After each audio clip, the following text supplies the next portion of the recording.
Episode 7, we made it. Second rest day here at the US Chess Championship. We are here with a very special guest. Maurice Ashley is in the house. How's it going, Maurice? I'm doing well, Good to see you. Good to see you. It's Happy been to a be while. here. Tell us, what are you doing here in St. Louis? It's St. Louis. It's the US Chess Championship. There are people here that I like. Not you, but others. No, I mean, come on. It's home. It's a second home. St. Louis is a city that I've been to more than any other city than New York. Do you miss it? I can't say I miss it. I've been having a lot of fun as I've taken this year off from commentary, and I just been having a good time. But I do miss maybe not the city as much as the people. What's your initial take on the US Championship? Right now, I think we just played round 10. Round 10, yeah. Yeah, well, you know, my main man is leading right now, so I'm rooting for him. That's good. Appreciate it. Thank you. It's chaos with the women. It's great to see the young bucks making noise, although Jennifer is trying to hold it down, Jennifer Yu. And the legend, Irina Krush from Brooklyn, BK, is right there and could win her 9th championship. So make some history. So it's fun. It's a good time to be here. Absolutely. And you were talking about BK. That's where you grew up, right? Tell us a bit about that. Let's start with your beginnings in the world of chess. In the world of chess, definitely. Well, let's go back a little bit Sure. because I actually started chess in Jamaica, where I was born.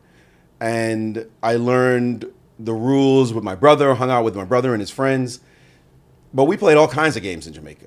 You know, we did back in the ancient times. We didn't have much television, right? Jamaica, poor country. So we played a lot of games, card games, board games, and chess was one of them. But it wasn't until I came to this country and started in Brooklyn Tech High School where I started playing my friends. And I played every day. I just got hooked. My man Clotaire Colas, my Vincent Leon Monroe, all those guys who used to just crush me. And it didn't take long for me to pick up and start playing better. Were you super competitive? I come from a very, very competitive family. I mean, we talk about playing games. We play games at home, again, card games, board games. And we are extremely competitive. As you all know, as you both know, my sister's a 6-time world champion boxer. My brother's a 3-time world champion kickboxer. So I'm like the underachiever in the family. But we're competitive. It's like, it's all about it. Mm-hmm. You put something in front of us and you start talking, it's like, it's on. You don't know what you started. So yes, I was very competitive. And when I was getting beat early, fortunately for me, I saw a chess book in a library. It was completely by accident. I didn't know there were chess books even. I was 14 years old. What chess book was it? I don't even remember the chess book, which is sad for the story, but for the bio, but I should remember. But I remember it having Morphe games in it and it explaining stuff about chess. And I had just seen it in the school library. And after I'd been beaten by Clotaire, I was like, I'm going to check out this chess book and I'm going to kick his ass. Like, this is on. So I went home, read the book, started learning descriptive notation. This is how old this stuff was. And went back to school and he just rocked me anyway. I'm like, what's going on? Yeah, I had read that book, 9 other books. That's all he did was play chess. So it was good for me that he was good enough. And I hung out with the chess players. That was good training, in school. right? Playing against someone who's more experienced and who's a bit better, that helps you improve. Right. He wasn't just a potser. He was probably around 1600 strength. And then I found out about the chess club at school, and we had some good players. Stan Roosevelt in particular, who was a 2100 player. And I was like, wow, these guys can play. So I hung out there and played in the chess club and played every single day after school, like just every single day. When did you start to beat your classmates or your friends or whoever you were playing against? Within 4 or 5 months. Okay. Like, it was almost automatic once I started picking it up. My brain knew this game somehow. Like, this was the game I was supposed to play. What attracted you to it? Was it the competition? Was the trash talk? What attracted you mainly? You know, it wasn't trash talk early on with the guys at school. It was fun. The game is just fun. The competition for sure. But chess is fun. Yeah. Like, chess was just interesting. And like I said, I was good at math. I was a good problem solver. I love logic puzzles, things like that. So it was just like, this is interesting. How am I supposed to beat them and trying to work out how I'm going to win at this game? And then the books really, really helped because he gave a logical framework for it. I remember my first favorite book was Logical Chess, Move by Move by Irving Chernev. Yeah. Once I started devouring that, it was over. Like, you couldn't make ridiculous moves against me without me knowing, like, that's not what you're supposed to do. Because the book just explains so well all the fundamentals, and I got it. So I think I got good, relatively speaking, for somebody who didn't know anything about chess, pretty fast because because of that book, just the material in it. In fact, the first chess tournament, Clotaire said, let's go to play in a chess tournament.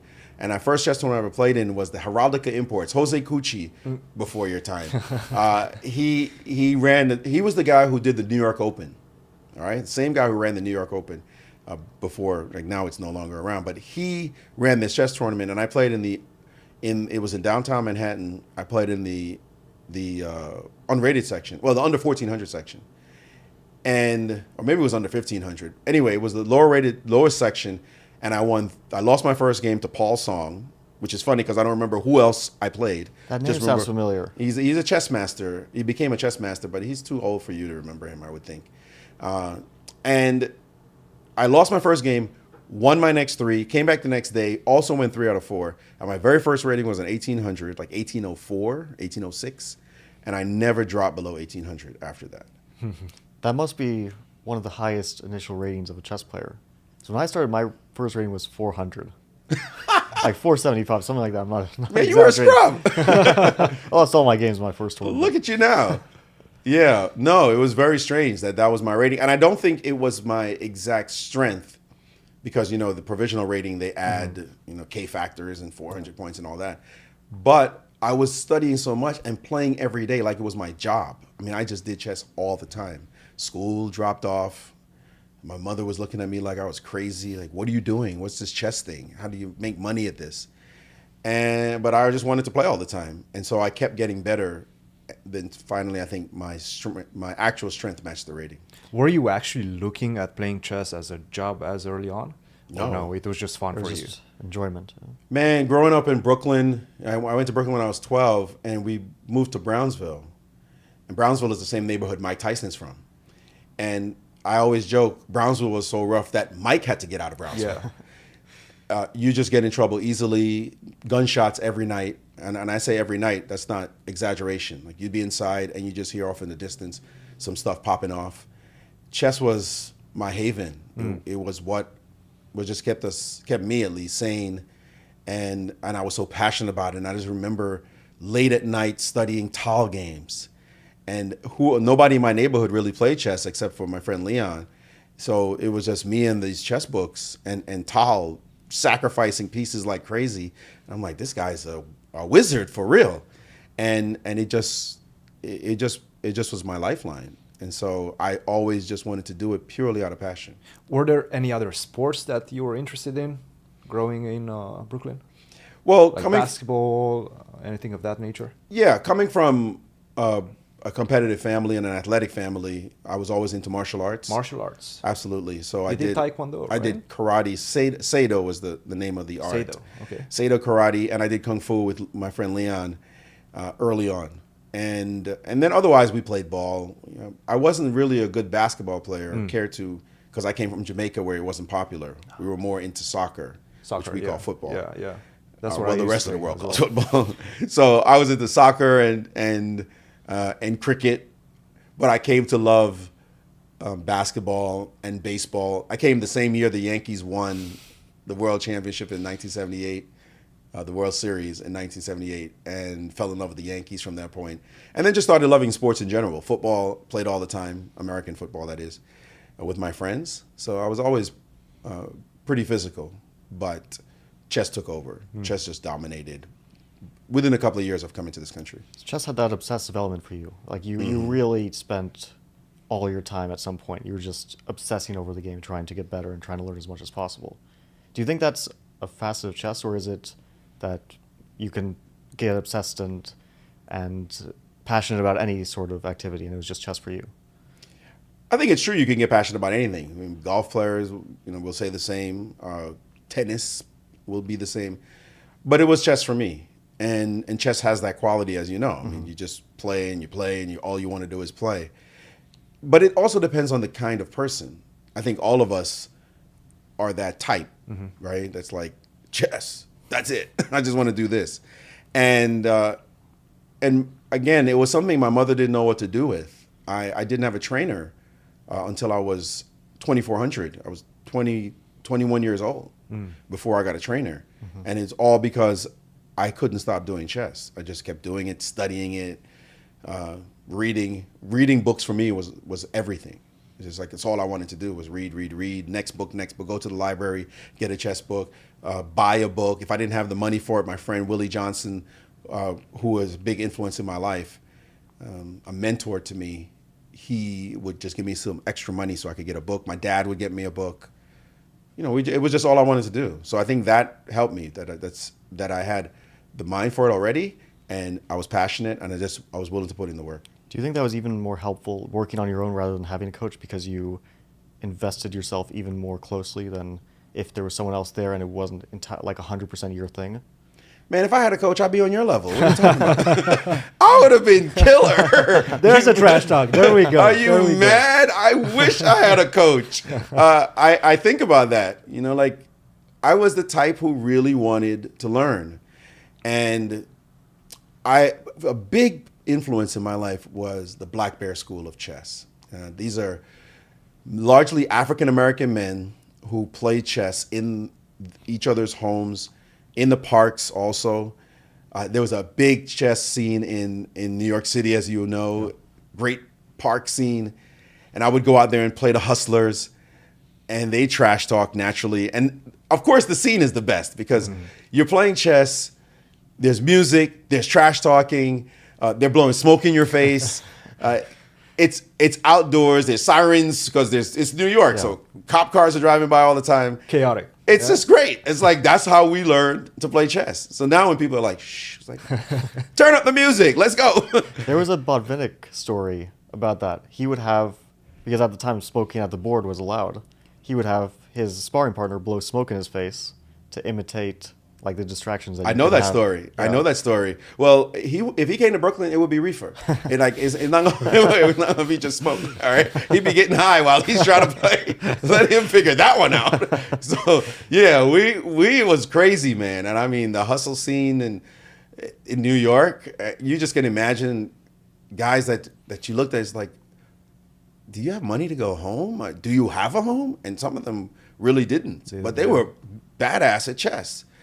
A couple of guys ended up in prison, played even better chess in prison, came out stronger, you know, like that kind of thing. So it really was a wild scene to grow up in. But then the big deal for me was the Black Bear School, where I met Willie Johnson. We call him Pop. He was 18 years older than I am, still around. Greatest guy. Sees you start laughing immediately. He says hello with a smile, that kind of guy, just very warm, loving, and would give me advice on just being not just a chess player, but a man. And but the group was Willie, and then there was Ernest Colding, Chris Wellcome, William Morrison, Ronald Simpson, who's no longer with us. And probably Ronnie was the most influential of all of them for my chess, because Ronnie was a tactician in the style of Tal. And these players were all 2,000 to 2,200, and if not a little stronger, but they always played blitz, and they very rarely played tournaments. So after having played in high school, then I met these guys, and I was about 16, 17 years old. I can say my growth, not only was I studying chess, my growth is largely because these dogs were like, we don't know what you're studying, but bring money because we're going to whip you. Like, that's it. And we would play through the night. We'd go to Pop's house. Again, Willie Johnson. We go to Pop's house and play 9 o'clock at night to 9 in the morning. They would play the whole weekend. Like, they would lose girlfriends because of chess easily, because they were playing all the damn time. It's like, they were playing for money too? Yes, they were playing for money.